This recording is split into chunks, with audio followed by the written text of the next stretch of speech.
Enfin, on connaît la date, je pense que c'est dans les cours, durant le mois d'août prochain, voilà.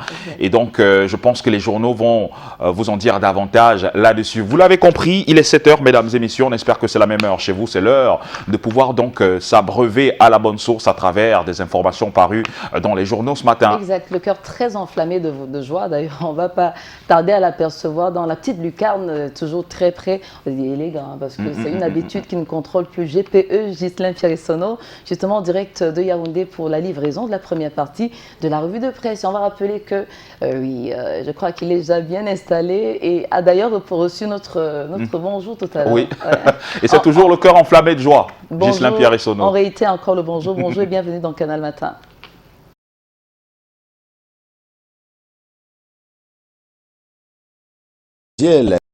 Je vous accueille en joie et merci pour votre bonjour, on ne peut plus chaleureux. Je dis également bonjour aux millions de téléspectateurs de Canal International, ceux du Cameroun et du monde entier qui sont tous chargés fort d'informations. Je les accueille comme vous à Yaoundé, le cœur enflammé de joie. Yaoundé étant la capitale camerounaise. Bienvenue donc à cette session, c'est-à-dire la revue de presse du Canal Matin. Et Yaoundé, le gouvernement, on se souvient de ce qui s'est passé du côté du Cameroun, du côté de Bruxelles en Belgique. En tout cas, la République les avait qualifiés de vandales. Il s'agit notamment des protestataires anti-BIA selon l'autre RIE, également d'une autre opinion qui est manifestement contre celle du gouvernement de la République. Question de désigner quelle est la qualité des personnes justement qui se sont attaquées à la représentation diplomatique du Cameroun du côté de Bruxelles en Belgique. Les événements qui ont eu lieu lundi dernier, rappelons-le, à l'ambassade du Cameroun à Bruxelles, traînent encore des questionnements jusqu'aujourd'hui. Quotidien expression anglaise, vous le voyez en une principale soutien qui ont fait irruption au sein de la représentation diplomatique avec leur raison et avec raison à eux, l'une d'elles la défense de cet autre Camerounais planteur et agriculteur qui s'était offusqué avec ces mots du scandale lié au Covid-Gate. Il attribue alors tous les faits au président pour le BIA et à sa ministre qu'il traitait par la suite par les... En tout cas, cela est passible de répression au plan de la norme camerounaise, au plan de la loi. Mais cela n'a pas du côté de la Belgique à rentrer dans l'ambassade. Question justement de demander la libération de ce Camerounais dont on dit, selon cette opinion-là, qu'il a aussi raison de demander, en vertu de la reddition de comptes, de demander justement les comptes par rapport à la gestion qui a été faite de ces fonds alloués à la riposte camerounaise contre Covid-19. On en sait donc un peu plus sur ce pourquoi ces Camerounais ont fait irruption à la du Cameroun à Bruxelles en Belgique. Il revendique la libération de cet agriculteur qui avait donc malheureusement porté insulte à l'adresse du président de la République, mais également des membres du gouvernement. Voilà ce que explique donc le quotidien des Guardian Post édition de ce jour, et c'est bien pour lui et contre son arrestation que l'ambassade a ici été saccagée. D'ailleurs, le patron de cette ambassade ici a fait une sortie hier assurant et réassurant tous les utilisateurs, en tout cas toutes les personnes demandeuses au service de l'ambassade de pouvoir repartir de ce côté-là, car l'ambassade continue à fonctionner, on va dire, normalement. Rien à voir avec la crise du nord-ouest et du sud-ouest camerounais, et pour laquelle les États-Unis d'Amérique, Washington, qui se tient désormais aux côtés du Cameroun pour mener la grande croisade contre tous les délégués. Une principale info matin de Dieu de 9-20 prolonge le débat jusqu'aux Nations Unies. Eh bien, le dossier américain, que dis-je, le discours américain est devenu onusien. Les sécessionnistes n'ont qu'à bien se tenir. L'ONU, l'Organisation des Nations Unies, les tient pour responsables des massacres qui ont été commis dans le nord-ouest et le sud-ouest depuis pratiquement 4 ans maintenant. La communauté internationale semble donc avoir retourné la veste en faveur du pouvoir de Yaoundé. Commente-t-on dans le dossier d'Info Matin en kiosque ce matin. Et ce matin aussi, le soir table sur la sécurité et la sûreté à l'intérieur du triangle national, et c'est à la faveur de la conférence des gouverneurs des régions. Ils sont 10 au total au Cameroun qui vient de s'achever à Yaoundé, la capitale camerounaise. À terme d'ailleurs, les assurances et même des réassurances ont été donnés contre l'insécurité. Tribune d'Afrique, le journal des Faustin Djikaman Kiosque affirme que plus que jamais, la région camerounaise est au front pour parler des 10 régions avec leur capitale et tous les départements qui vont avec. Sur le qui-vive, il faut sabler entre décentralisation et maintien de l'ordre public. C'est à ce niveau-là que le ministre pour la Tangandji en charge de l'administration territoriale a précisément placé le curseur. À la direction générale des impôts, on continue d'être embarrassé par ce cambriolage intervenu dans la nuit du 7 au 8 juin dernier, ici même à Yaoundé. Le mystère reste entier si l'on s'en tient aux écrits des tribunes d'Afrique. Le coup a été un peu trop serein. Le journal qui soupçonne des complicités internes au terme d'un crime un peu trop parfait. Si l'on s'en tient à la tribune d'Afrique, Vision économique est en kiosque. Si elle place lui aussi la magnificence de la relation sino-camerounaise au centre de ses intérêts ce matin, le journal ne craint pas cependant de s'intéresser à la sempiternelle vente illicite du carburant frélaté sur l'ensemble du territoire camerounais. Et d'ailleurs, cela cause une perte annuelle de 50 milliards de francs CFA à l'État du Cameroun. Le phénomène, dit le journal, bénéficie d'une complicité de certaines personnalités qui sont d'ailleurs connues par un député suppléant, l'honorable Pierre Nkungan, qui intervient dans les colonnes de ce journal ce matin. Eh bien, il décrit également la trajectoire par rapport à l'arrivée sur le sol camerounais de ce carburant frélaté. Très souvent, c'est la pénétrante de Tico et Idel, justement à ses députés dans les colonnes du journal Vision économique. Eco Matin est en kiosque, il parle aussi désormais, dit-il, il y a comme une duperie entre le Cameroun et l'Union européenne dans les échanges commerciaux. Eh bien, les accords de partenariat économique entre les deux parties montrent quelque peu leurs limites et justement la ligne rouge a été franchie lorsque l'Union européenne a justement durci le ton par sa législation phytosanitaire, cela par ce temps de Covid-19. Du coup, l'ananas, j'ai dit bien l'ananas, le cacao, le café et même la tomate en provenance du Cameroun, tous ces produits-là sont très régulièrement et refoulés au Cameroun, de quoi justement faire craindre le pire pour ce qui est des imports du Cameroun dans ces échanges commerciaux avec l'Union européenne. D'ailleurs, c'est des échanges qui ont commencé à être implémentés il y a 4 ans maintenant et cela n'est pas allé du dos de la cuillère puisque la classe politique et même une certaine opinion à caractère économique s'était un peu levée pour dire que cela n'allait pas aller avec l'égalité et l'équité, on va dire, nécessaire.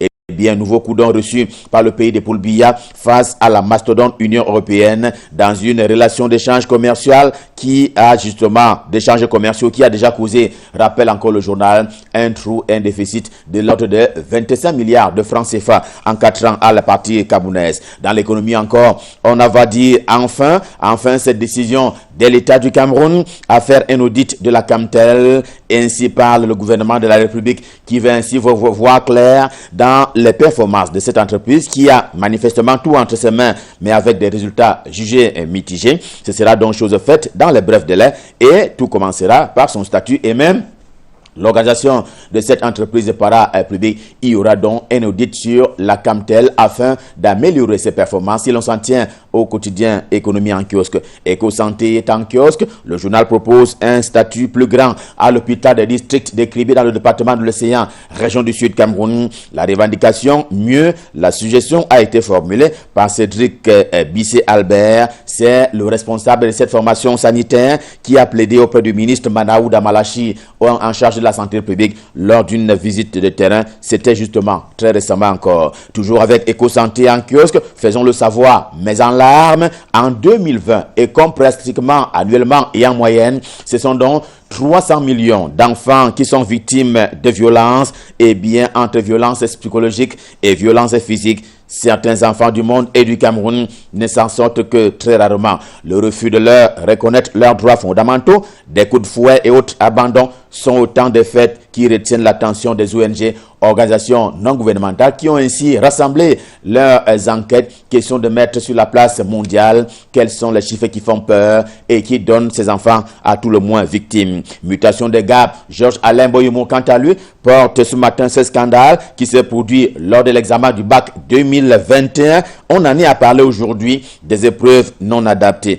Visiblement, les dites épreuves, celles de mathématiques, de géographie et éducation à la citoyenneté, ont ignoré simplement l'approche par compétence qui est manifestement en vigueur, et c'est donc l'ancienne approche qui a été implémentée à travers ces épreuves-là, d'où donc ces enseignants et ces candidats qui sont montés au créneau. Et c'est un sujet à voir et qui n'est pas terminé. Réalité, le journal de Pongware qui dépousse sa part dans son style en progression, demandait simplement aux jaloux de se mordre les doigts. Les jaloux, ce sont ceux qui ne veulent pas l'organisation de la Coupe d'Afrique des Nations de football, édition 2020 par le pays de Roger Mila, le Cameroun. Cela se fonde à l'idée que la Confédération africaine de football veut simplement reculer. C'est du pipeau, affirme ainsi Réalité en kiosque. D'ailleurs, le quotidien bleu, le jour du jour, annonce pour le mois d'août prochain la tenue finalement du tirage au sort de cette compétition continentale. En tout cas, le comité local d'organisation et même la mission de la CAF, la Confédération africaine de football,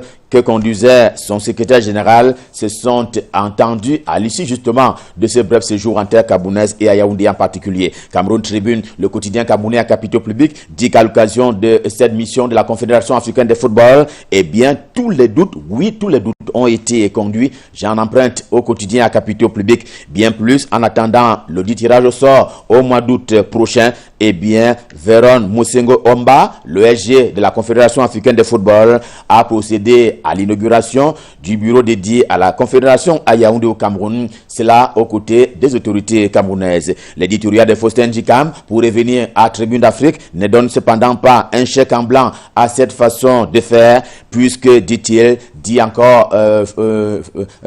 dans son éditorial ce matin pour parler de Faustin Djikam, eh bien, le report de la cérémonie du tirage au sort, eh bien, cela sonne comme un coup qui a des répercussions au plan économique, politique et même sportif. La CAN, la Coupe d'Afrique des Nations de football, est aussi au centre du dossier sécuritaire que propose Repère de Feu Richard Tounombe dans sa livraison de ce matin. Selon le journal, les derniers faits de grand banditisme et de désordre urbain ont ceci de particulier qu'ils ont fait augmenter le plan de protection des hommes et des biens sur l'ensemble du territoire national. Quiconque va se constituer délinquant ou qu'il sera rencontré, eh bien, trouvera en chemin le DGSN, le délégué général à la Sûreté nationale, j'ai nommé Martin Mbarga Ngele.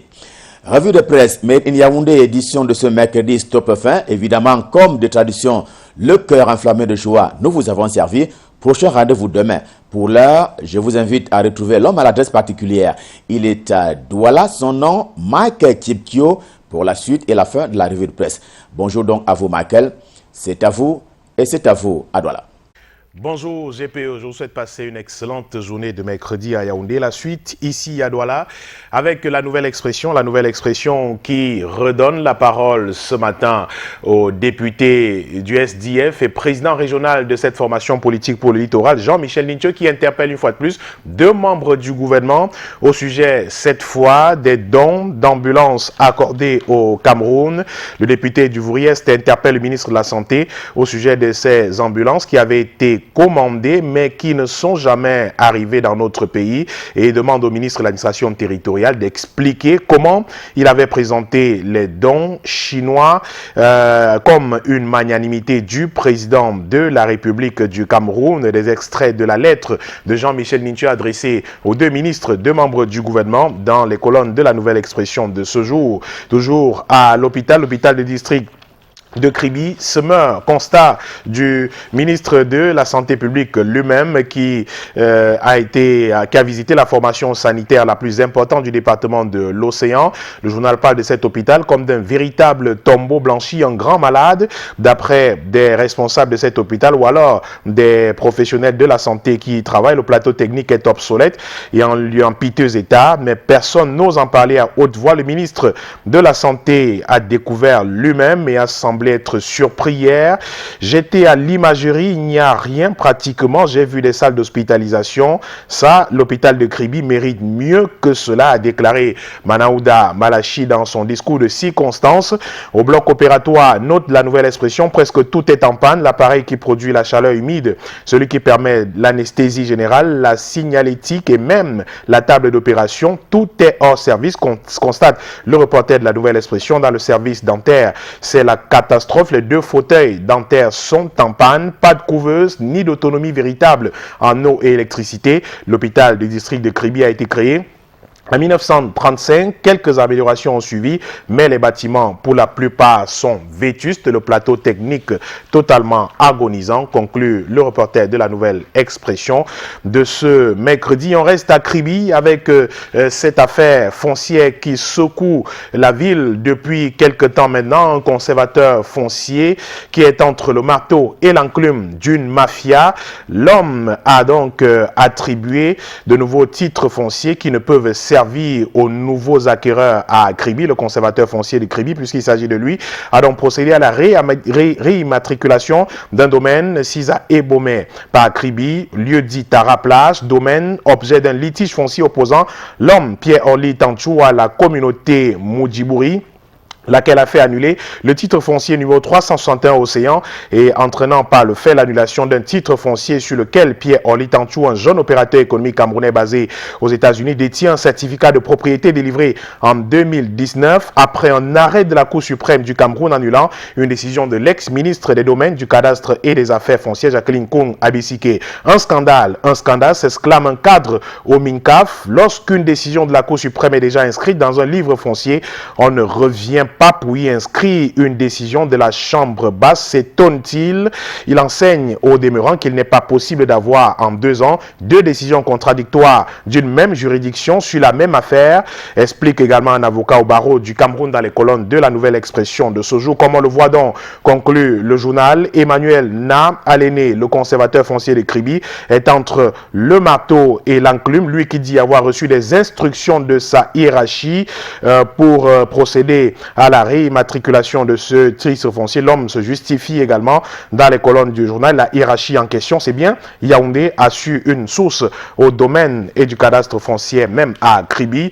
L'affaire fait donc grand bruit dans la ville et a retenu également l'attention du quotidien Le Messager de ce jour qui en parle également dans ses colonnes et en page 2 précisément, et parle d'un ministre du cadastre et des affaires foncières dans les eaux troubles du foncier, d'une affaire foncière donc à Kribi le 22 avril 2021, nous rappelle le journal. Le MINCAF a instruit son délégué départemental de l'Océan d'attribuer des titres fonciers au bénéfice d'une collectivité jugée fantoche par le journal sur des parcelles déjà immatriculées depuis près de 4 décennies à travers des titres fonciers protégés par 2 arrêts favorables de la Cour suprême et donc jouissant du principe de l'autorité de la chose jugée. Et puis toujours est-il qu'en début juin dernier, le conservateur foncier du département établit un certificat de propriété à cette collectivité Moudjibouri. Le document vise une superficie de plus de 5000 mètres carrés et concerne 7 nouveaux bénéficiaires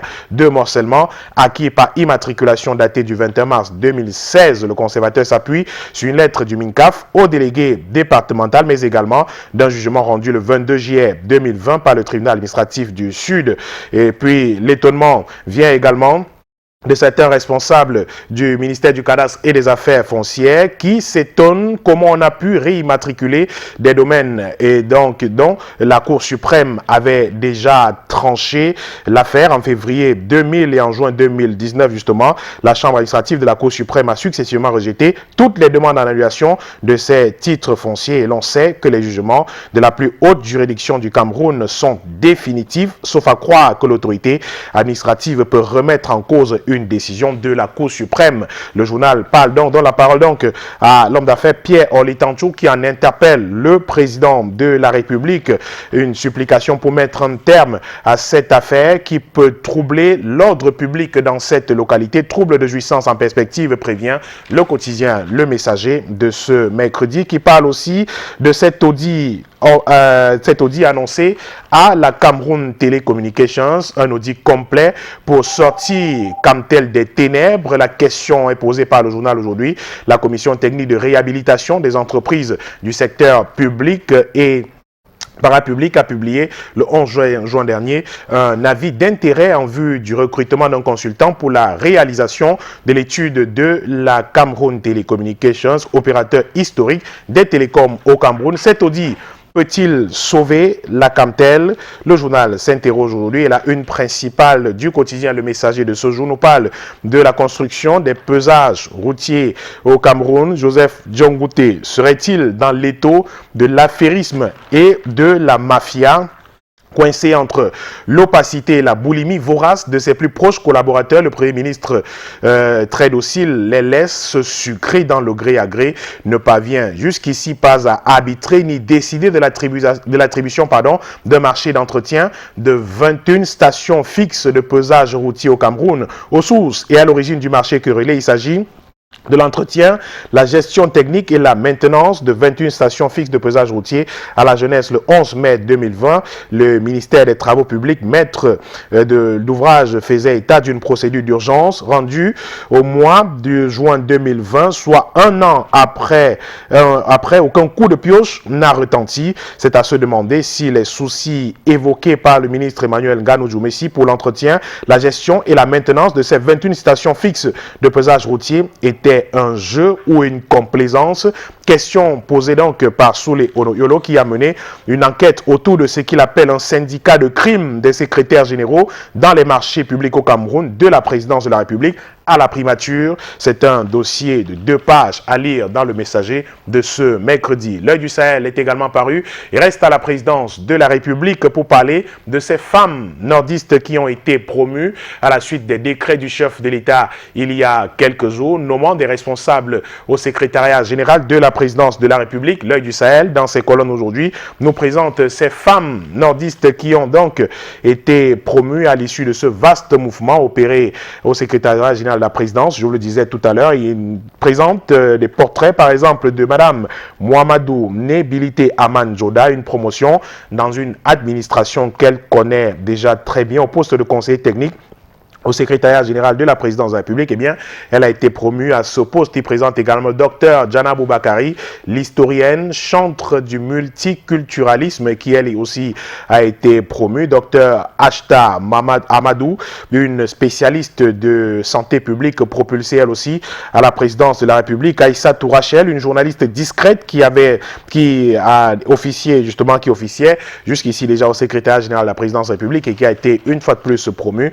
Nous annonce le tri-hebdomadaire régional d'information du Nord Cameroun, l'œil du Sahel de ce jour, qui présente aussi les doléances de 9 sénateurs de l'Adamawa, au conseil régional de l'Adamawa justement. Ils s'insurgent contre l'enclavement des routes, l'insécurité, l'insuffisance des infrastructures de base.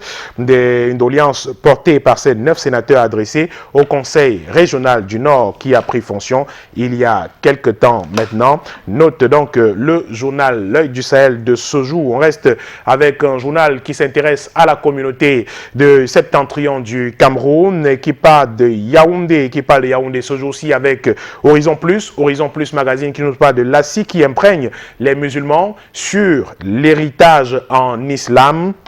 L'association culturelle islamique du Cameroun a organisé il y a quelques jours une formation sur le thème l'héritage en islam, ceci en présence du secrétaire général adjoint de la présidence de la République ainsi que des imminentes élites de la communauté musulmane de Yaoundé. En ce qui concerne l'héritage en islam, un mot d'ordre a été donné aux uns et aux autres de se méfier de ceux qui spolient les biens des orphelins afin que Allah fasse miséricorde et les guide dans le droit chemin. Le journal Horizon Plus, qui a également pris part à ces travaux, nous livre donc le compte rendu dans ses colonnes, les colonnes de la publication de ce mercredi. Forum Libre est également paru aujourd'hui. Il nous parle de la suivi et de l'évaluation du transport de l'énergie électrique au Cameroun.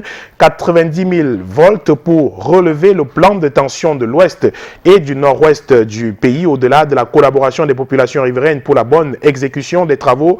Le ministre Gaston Elundou Essomba annonce la fin de la baisse de tension et autres délestages dans les deux régions après l'envoi de 90 000 volts à travers le projet de construction d'une ligne de transport d'électricité haute tension de 225 kW de Konsamba à Bafoussam, la réaction du Miné à la fin de la mission qu'il a conduit lui-même dans les régions de l'Est, du centre, du littoral et de l'Ouest du Cameroun dans les colonnes de Forum Libre de ce mercredi. Et on termine avec l'économie du Cameroun. L'économie du Cameroun, le journal d'Aloïs Onana qui mène une enquête ce jour au retour d'un homme, un avocat d'affaires engagé au Cameroun, le cabinet Niem qui fait partie, il s'agit bien de Jacques Jonathan Niem bien sûr, et le cabinet Niem fait partie du duo des conseils juridiques impliqués dans l'eurobond du Cameroun, au terme duquel le pays pourra lever 450 milliards de francs CFA, annonce donc du journal Économie du Cameroun en kiosque aujourd'hui.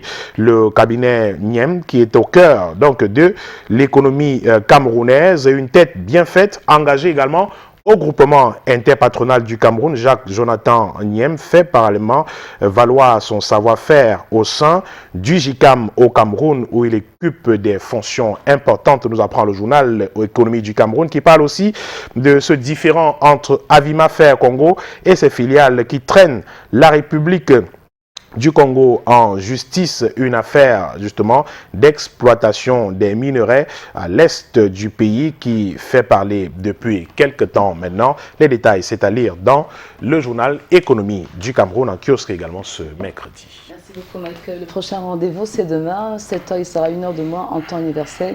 Et on va rappeler que outre les candidats qui affrontent les différents examens officiels, les élèves sont en période de délassement. Et d'ailleurs aujourd'hui, ce 16 juin 2021 marque la célébration de la journée mondiale de l'enfant africain en mémoire justement à ces enfants, ces étudiants massacrés lors du massacre de Soweto. C'était en 1976. On parle au total de 23 blessés, 220 blessés pardon, et 23 décès. Et on va rappeler qu'évidemment que c'était en guise à la suite des revendications du régime ségrégationniste qui prévalait à cette époque-là. Donc partant de cette année jusqu'à aujourd'hui, on va noter qu'il y a eu beaucoup d'améliorations en termes de respect des droits de l'enfant aussi. On parle très très peu des inégalités raciales. Mais est-ce que d'après vous, c'est suffisant? Bah écoutez, de mon point de vue, grand-chose n'a pas changé. Parler des inégalités tout à l'heure, mais notons que les inégalités existeront toujours, ça c'est clair, ça c'est évident. Il y aura toujours des pauvres, il y aura toujours des riches. Voilà, pour prendre le fameux exemple que vous connaissez très bien, Tanga Nord, Tanga Sud, il y en aura toujours, il y aura toujours des pauvres, il y aura toujours des riches. Les inégalités ne disparaîtront jamais. Il y aura toujours des enfants qui mangeront à leur faim, et il y en a qui dormiront toujours sans manger. Il y en a qui iront toujours à l'école, qui auront la chance d'être envoyés à l'école dans des écoles les plus prestigieuses et qui coûtent extrêmement cher. Il y en a qui n'auront pas la chance d'aller dans une école même publique qui est supposée coûter très moins cher et tout. Il y en a qui n'auront pas droit à l'éducation parce que leurs parents n'ont pas les moyens de les envoyer à l'école. Pourtant, ils devraient en avoir droit sans que ce ne soit une affaire de moyens et bien d'autres. L'éducation ne doit pas être payée, naturellement, on le sait. La Déclaration universelle des droits de l'homme le dit, les droits de l'enfant et tout le reste, tout enfant a droit à l'éducation. Mais il y en a qui n'en auront pas droit simplement parce que leurs parents n'ont pas les moyens. C'est pour dire quoi finalement? Il y en a qui n'ont toujours pas la possibilité de se vêtir, de porter un vêtement, pas un beau vêtement forcément, mais un vêtement tout simplement, qui marcheront nus, le torse nu, parce qu'ils n'ont, leurs parents, une fois encore, n'ont pas les moyens de les offrir un vêtement à porter. On arrive fatalement, malheureusement, à la conclusion selon laquelle les inégalités existeront toujours dans le monde. Il y aura toujours un côté pour les riches, un côté pour les pauvres. Vous avez rappelé les tragiques et malheureux événements de Soweto de 1976 tout à l'heure, qui ont abouti effectivement à cette sorte de bouleversement, de cette prise de conscience qu'on a cru voir à travers le monde après ces événements précisément. Mais est-ce que la levée de bouclier a vraiment duré? Non, on a l'impression qu'il y a eu levée de bouclier en ce moment et peut-être que tout est retombé par après. Mais il revient aux États, aux différents États, aux différents pays, de prendre leurs responsabilités en main, de regarder la situation des enfants avec précision, avec sérieux, avec circonspection parce que la situation des enfants, effectivement, on parle du droit des enfants. Les enfants sont considérés comme des couches vulnérables. Donc, ils doivent être regardés avec une attention particulière. Mais protégés. est-ce le cas, protégés également, mais est-ce le cas dans nos nombreux États, dans nos nombreux pays? Je n'ai pas le sentiment que c'est effectivement le cas. Pour citer le cas de nombreux pays africains, malheureusement, il n'y a pas le sentiment que grand-chose a changé. Maintenant, partons de l'État, qui lui est supposé effectivement protéger, vous l'avez dit tout à l'heure, prendre soin, s'occuper des enfants, lui donner une situation particulière, générale, pour entrer dans le cadre des familles elles-mêmes, la cellule familiale elle-même. Est-ce qu'en famille même, on donne cette place aux enfants aujourd'hui, à l'enfant? Est-ce qu'on considère les enfants effectivement comme de personnes particulières à qui il faut accorder une attention particulière, oui. Mais est-ce que c'est le cas aujourd'hui? Je n'en suis pas non plus très sûr. Et je voudrais en profiter pour partager avec vous une réflexion de notre collègue, Monique Naoussi Fosso, ce matin, que j'ai lu avec la grande attention et qui m'a beaucoup marqué. On a hâte. Oui, je partage ces réflexions avec vous. En ce 16 juin, je vais précisément ce qu'elle a écrit. Je précise encore que c'est une femme qui écrit, il s'agit de Monique Naoussi. En ce 16 juin, journée de l'enfant africain, je fais un zoom sur ce sujet qui est presque tabou dans nos familles.